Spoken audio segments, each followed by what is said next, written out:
Hey guys, it's Rush. Today I'm going to be doing a review of the T110E5. Basically, I'm just going to go over the stats of this tank, then we're going to go into a replay, then I'm going to talk about whether or not I think you should actually get this vehicle. So, recently this tank got a nerf. I guess we'll talk about the armor first. Basically, what happened is the commander's hatch rate here got nerfed, so people can now pen it without gold.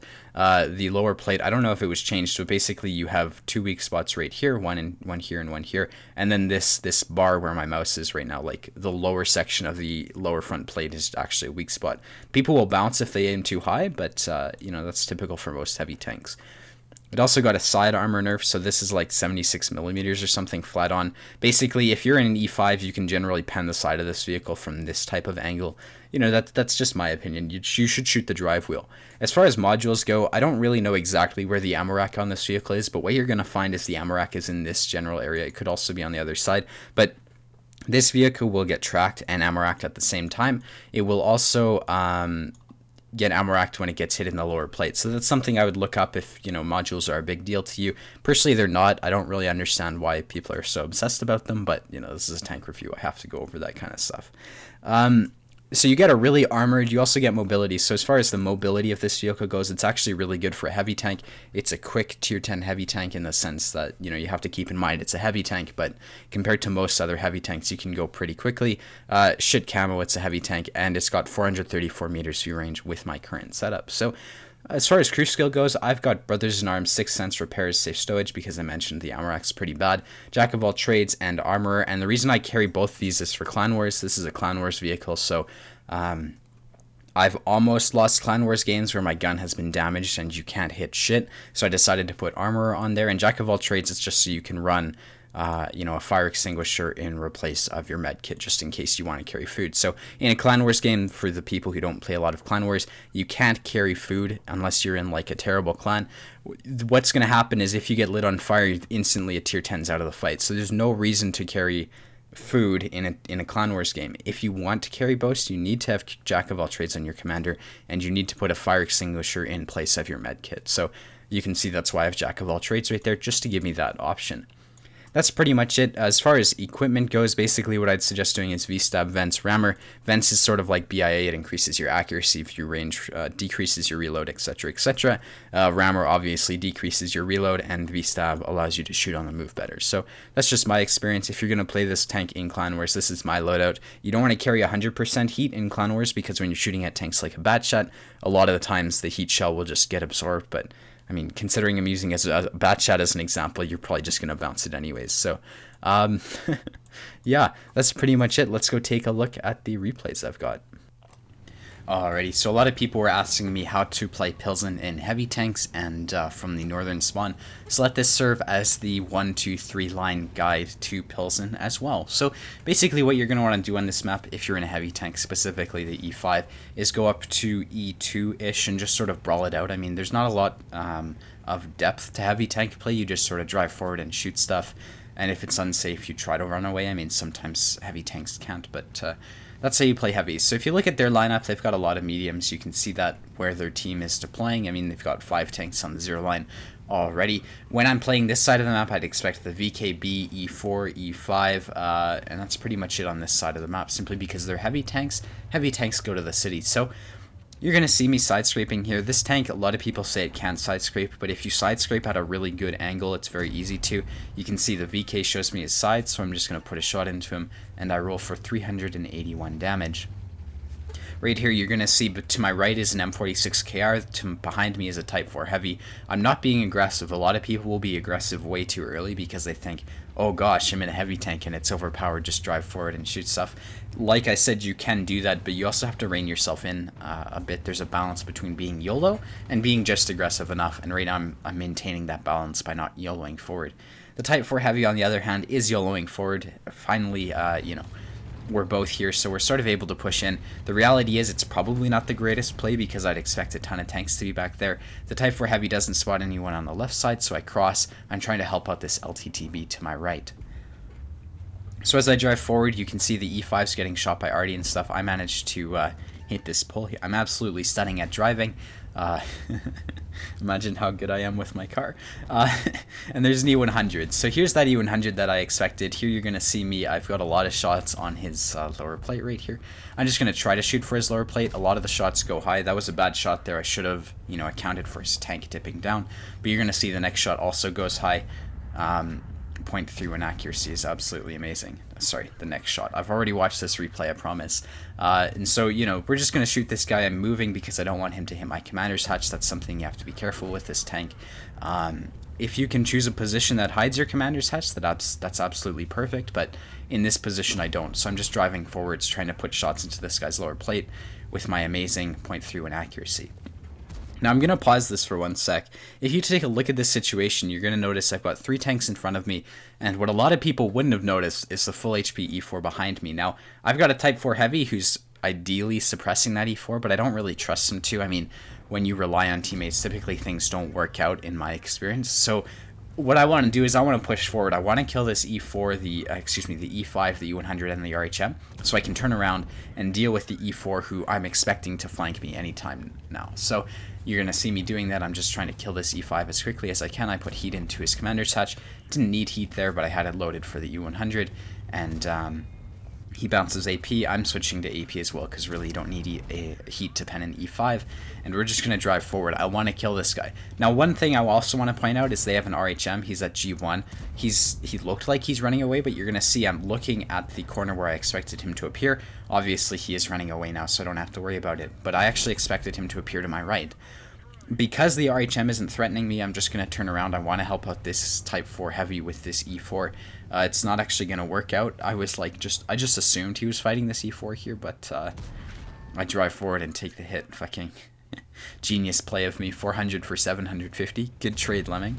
So I'm just going to drive forwards. You can see the RHM was lit there as I drove into the open. That was just a bad play. I mean, they happen. So I've lost 700 or 1500 HP of mine. I'm going to back up. Hope this guy bounces. You're going to see I'm side scraping a bit. I'm just moving. I want to make it hard for him to hit my weak spots, and it ends up working. So there's that. He bounces my commander's hatch. This commander's hatch isn't as weak as it was before the buff. After the nerf, it's stronger than it used to be. So you can see it's still semi-consistent. It does require a bit of luck if you want people to bounce it, though. Put a shot into that guy's commander's hatch. This is very good at shooting on the move, especially when you're going 80 kilometers an hour. So there's that. Right now, already spotted. I'm just going to look for a shot on him. He shoots. He hits the whatever they're called above me. And my goal here is going to be to kill this RHM because you can see I don't want to get flanked. And, as obviously there's that E4 behind me who's still being a threat. Now there's a waffle behind me. The waffle kills the M4 or whatever it was behind me. And so my goal is to push forward. I'm just going to pause it again. Obviously there's 3 tanks behind me and potentially a 1390 as well. My goal is to push into the least amount of tanks that are left. I want to kill the RHM and the RD as quickly as possible if, I can do that. The Batched 58 pokes on me. I'm going to side straight this RHM right here. I want to try to put a shot into him. He tracks me. I'm expecting the waffle to come behind me. You can see him right there, and he does manage to pen me, but I shoot his track. Hopefully, I can get him to burn his repair kit right here.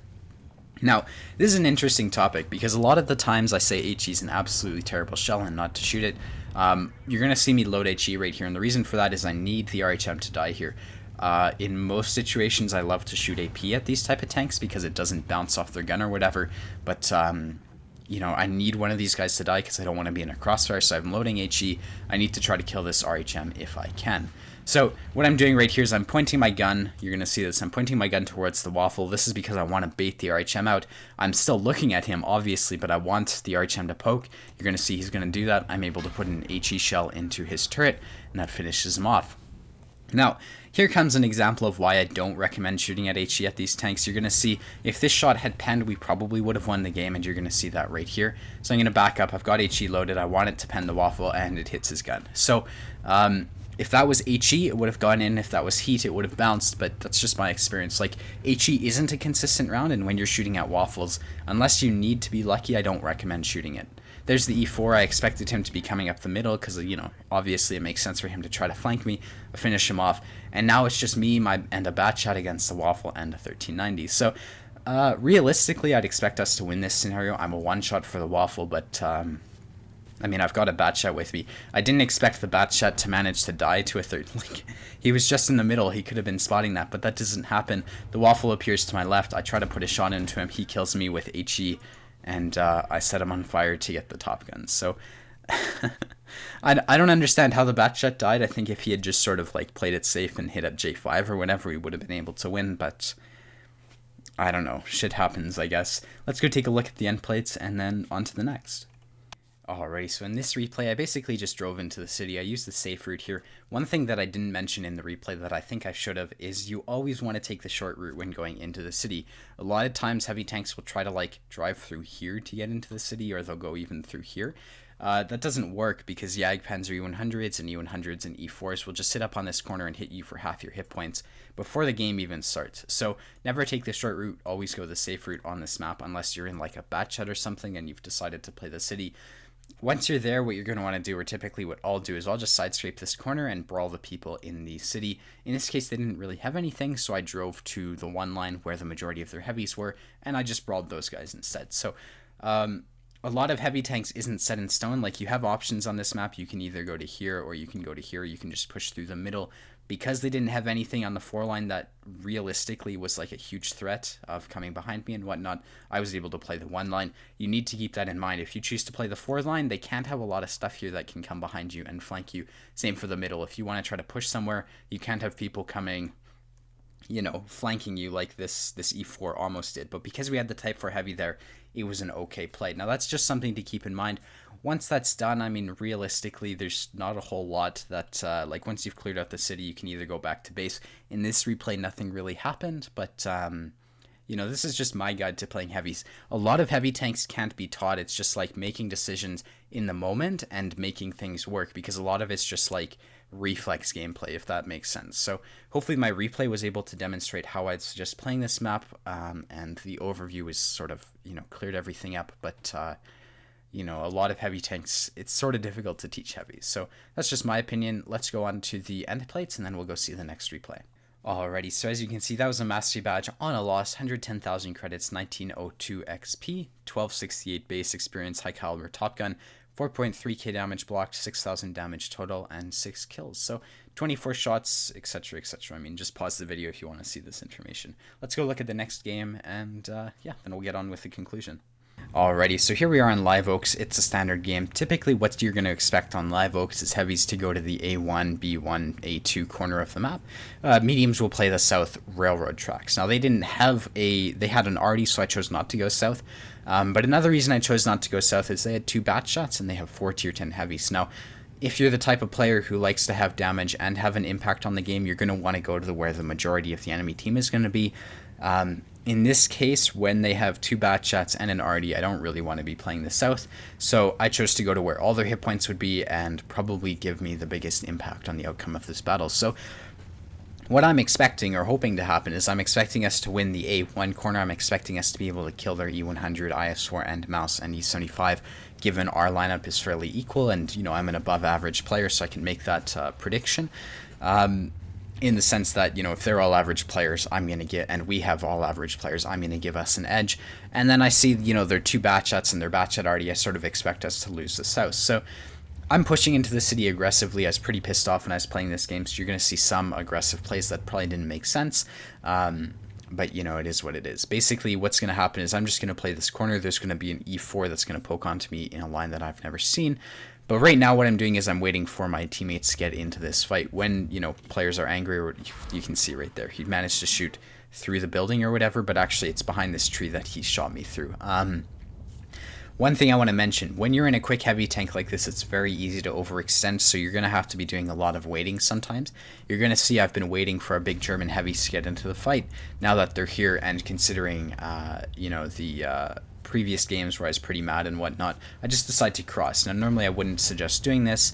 In this game, I made an exception, and I was, you know, angry and I wanted damage, so I just drove forwards. And here we are. We're getting stuck into the fight. I'm flanking these guys, managed to put heat into the side of his turret, and now we're going to start side scraping against these guys. Now, a couple things I want to mention right now. This E100 is shooting heat. You're going to notice it doesn't change how I'm going to play. When you're playing a tank like this, especially if you have high stats, you need to assume that everyone's going to be shooting heat at you, because if you don't, you're just going to pay for it. So you want to angle your tank in a sense that heat shells will always bounce. You can see I'm showing this E100 who's shooting heat my side, so if he shoots tracks with heat, he's going to bounce. He shoots my upper front plate or something, and that bounces anyways. So you can see I'm just going to side scrape. They're actually resorting to shooting HE at me. And a lot of this is just heavy tank brawling that can't really be taught, but you know, here it is from my perspective. C100 actually shoots HE as well. I try to take a quick shot at him, he gets one off. You know, at that point in time I thought he was shooting heat, so I took the quick shot, but he wasn't, so it, you know, it all worked out. The E-Force crossing, I'm going to take advantage of that, put a quick shot into his side. Now, I also want to point out how I'm looking around this corner. You're going to notice I'm looking around all the time when I'm playing this tank. When you're in a close quarters combat, you really need to make sure you're keeping track of all the enemy vehicles. You can see, basically, I know where all 5 of their tanks are. They're right, 4 of them are here and 1's here. If they weren't there, I would need to be a lot more careful about that. But because they were all right in front of me, it's pretty easy. There's an E4 right there. I'm actually choosing to go after this E75 simply because the E4, I can take him out of the fight by putting this building in between myself and him. I'm staying already safe at the same time as well, and you know, ideally our team can just kill this E75. I put one shot into him. That's because I'm like, hey, they're gonna kill the E75. He's looking at me, so I point my armor towards him. He pens me and ammo racks me from the front. You know, that's backing up what I said at the beginning of this video, and I'm gonna go for shots on this E4. Now, you're going to notice when you're in a heavy tank fight, you want to take advantage of little things. This E4's just got the back of his tank out. Still, you want to put a shot into that simply because, you know, it's a free shot he's giving to you. So there's that. The mouse is in the middle of an open field. I'm hugging this building. Hopefully the arty, you know, won't have a shot on me. You can see the arty's clipping out that E100. And this E4 isn't looking at me, so I'm just going to try to push into him and see if I can finish him off so he doesn't do 750 damage to the rest of the team.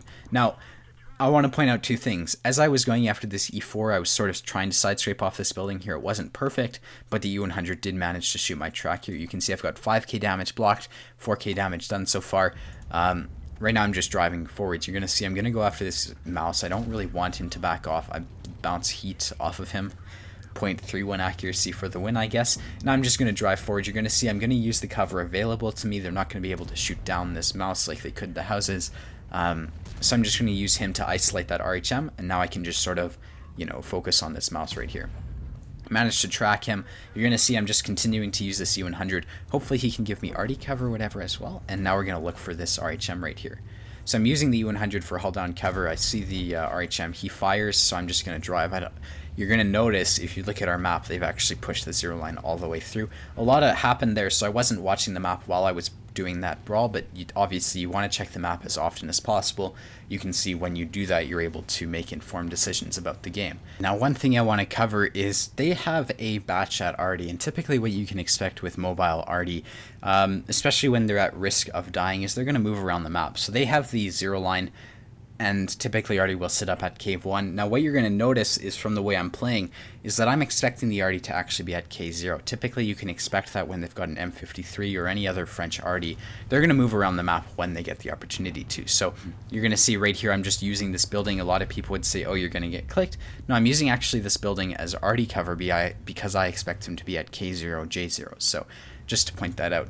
Right now I shoot down a building to give me a line of fire on this WT. You can see he's pushing into me. I'm shooting AP. I don't know how that shot misses or bounces or whatever it did, but shit happens. So basically I'm just going to continue using this building for arty cover, and then we're going to sort of play it by ear. Now what I'm expecting, because they've got the 0 line, they might try to put a tank on cap. You're going to see I'd love to push up the 0 all the way up to A0 if I can. I've got some support. I've got an E75, an STRV, and a 183 behind me. So I'm considering spotting for my team right here. That doesn't really end up happening if I back up. And you're going to notice I end up blocking the STRV shot right here. So I actually don't notice this, but until now, until I zoom out and see him. So I apologize to him in chat. And you're going to notice I'm continuing to remain arty safe right now. So they get on cap. The question is who is on cap and how to deal with it. Realistically, their cap circle is in the middle of an open field, so I decide to push up. I'm going to try to spot him for our 183 and whatnot.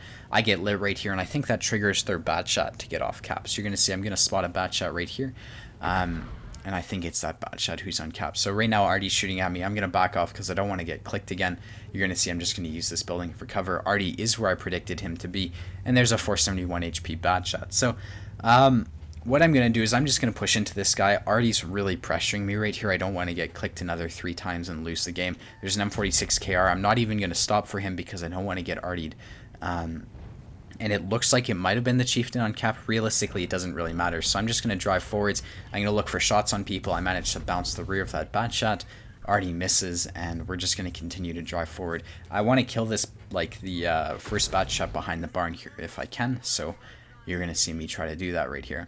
Now, Artie shot 2. Obviously, I don't want to get clicked again. I shot the bat shot once. He's going to YOLO me. I expected the STRV E100 and E75 all to try to support me here. They didn't, and I managed to finish off that guy. Again, you're going to notice I'm going to continue moving here because I don't want to get clicked. Now, this is pretty much the end of my game. Something that I don't expect happens, like something that I didn't expect to happen actually happened right here. The E100, etc., after I pushed through this line, didn't actually do anything to help me out. So I'm pushing, I'm expecting to like try to spot for them or whatever. And it turns out they decide they want to push into camping TDs at E1 and E2. So they make that decision. This is practically the end of the game. I'm going to fast forward it because it's really just me against this bat shot right here. And I'm going to have to be cautious. Now, a couple things I do want to talk about. As I'm fast forwarding this, a lot of time goes by. So a couple minutes go by, this bat shot hasn't really spotted me. He hasn't done anything. So if a bat shot hasn't even spotted you in a couple minutes, you can actually expect him to run away. So you can see I've decided to push this. Now, as I'm pushing this, you can see I did poke up on this ridge. I wanted to use my sixth sense as a tool to figure out where they were. Since I didn't get spotted, I feel comfortable continuing to push up. And there's something that happens here that I do want to mention. As I'm pushing through, you're going to want to be looking where you expect tanks to be. So naturally, tanks will typically be in this bush right here, or further back, trying to spot anyone who pushes the 0 line. So I'm driving forwards. Eventually, I'm going to see a tree fall combined with my sixth sense. Now, you can see as the tree falls, my sixth sense goes off, and that's going to be right here. So I expected a tank to be there. I got spotted as he was running away. He knocked a tree over there. And that basically tells me exactly where the tank that spotted me is. And that's pretty much it. I wasn't able to take advantage of that tree falling. You can see I'm telling my teammates that a tree fell, but yeah, somehow the STRV knew that a tree fell at K3 or whatever, but there's that. So, yeah, no one report him, I guess. Basically, what's going to happen is I'm just pushing in. The game's pretty much over, and yeah, I don't really get any more damage, but this is the game. So hopefully this replay was helpful. Let's go look at the end plates, and then I'll talk about my opinions on this tank. Alrighty, so as you can see, that was a Mastery Badge First Class, 1737 XP, 93,000 credits earned, 6,160 credits, damage blocked, 5,200 damage, 3 kills, and I mean, that's pretty much it. We got 1158 base XP, so for those of you who are interested in Mastery Badging this tank, I'd say about 1250 base experience is the goal you should be shooting for, and that's pretty much it. I ended up losing credits because I spammed their heavies with heat. And yeah, let's go talk about my opinions of this tank, and that'll be the end of the video. Alrighty, so to answer the question, should you get this tank? Honestly, I really think it's worth it. Now, recently it's been a bit overshadowed by, you know, certain tanks like the Mouse, which just got an absolutely insane buff to it. But realistically, the grind isn't that bad. A lot of people hate on the M3 Lee. They're really opinionated about it. I don't think it's bad, but I don't think it's overpowered either. So that's just my experience. Personally, the tiers 1 through 3 aren't very good. Obviously, I haven't played this tank on my account, but yeah. In my experience, the T2, the M2, the T1 Heavy, the M6, etc. aren't very good. I'd find the T29 is absolutely amazing. The T32 is decent. It sort of sucks in tier 10, but sort of most tier 8s. Basically, I found that the line is okay. I think it's totally worth what you get. The E5 is an absolutely amazing tier 10 tank. I guess I should show you guys my stats in it just to give myself credibility or whatever, or you know, reduce my credibility. But basically, here you go. If anyone wants to pause it, they can and look at my vehicle's statistics in this vehicle. Excuse me. Now, what I found is that this vehicle is very used in Clan Wars. It's used in Clan Wars a lot. Recently, it's been overshadowed by the Mouse, which just got, obviously, its insane buff. But I don't know. I think this vehicle is worth it. I think it's very fun to play. I totally think, like, when you get it, you can definitely play it in pubs, and it will give you, like, a bargaining tool when you're trying to get into a clan. So that's my experience. I totally think it's worth getting. Obviously, there are better tier 10 tanks out there. This tank isn't the strongest tier 10 in the game anymore. Currently, that's probably the mouse as far as heavy goes. But that's just my opinion. So hopefully this video is helpful. If you want to see more, be sure to hit the like and the subscribe button. And I hope to see you around. Later, guys. Bye-bye.